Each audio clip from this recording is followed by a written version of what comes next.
বস শুনলাম নাকি বিরাটির হাজ্জা বিরিয়ানিতে। ও দাদা শোনো শোনো শোনো, এই ক্যামেরাম্যান এইদিকে আসো, এদিকে আসো, এদিকে দাঁড়াও। আজকে আমি ধরবো, আজকে আমি ধরেছি, ঠিক আছে? তোমাদের নাকি 99 টাকায় চিকেন বিরিয়ানি, চিকেন চাপ দিচ্ছে। হ্যাঁ সত্যি? সত্যি বসে গেলে নাকি আনলিমিটেড রাইস বসে দিচ্ছে? গেলে পুরো একদম ইয়েটা আছে আনলিমিটেড। আনলিমিটেড? বসে গেলে পুরো আনলিমিটেড। কি বলছেন? রাইসও পাবে আনলিমিটেড, হ্যাঁ। পুরো আলুও পাবে একদম আনলিমিটেড। 99 টাকা? 99 টাকা। লাভ হচ্ছে তোমাদের কিছু? হচ্ছে?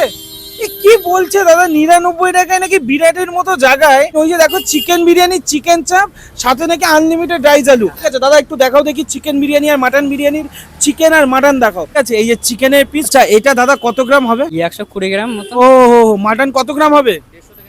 150 থেকে 160। দেশি রিয়াজি খাসি, একদম কাঠের জালে তামার হাড়িতে, পুরো একদম ব্যারাকপুর স্টাইল। এই যে দেখো ঝরঝরে রাইস, কোনো কথা হবে না বস। এই যে দেখতে পাচ্ছ চিকেন চাপ, দেখতে পাচ্ছ ফাটাফাটি। এক পিস একটু হাতাতে দেখিয়ে দাও তো, তাহলে চিকেন চাপের পিস গুলো দেখতে পাচ্ছ। তো মোটামুটি আমি হাজ্জা বিরিয়ানি ভেতরটা তোমাদের দেখিয়ে দেবো। এই রয়েছে ভেতরটা, দুর্দান্ত সিটিং অপশন, বসে কিন্তু দুর্দান্ত ভাবে খাওয়া দাওয়া করতে পারবে।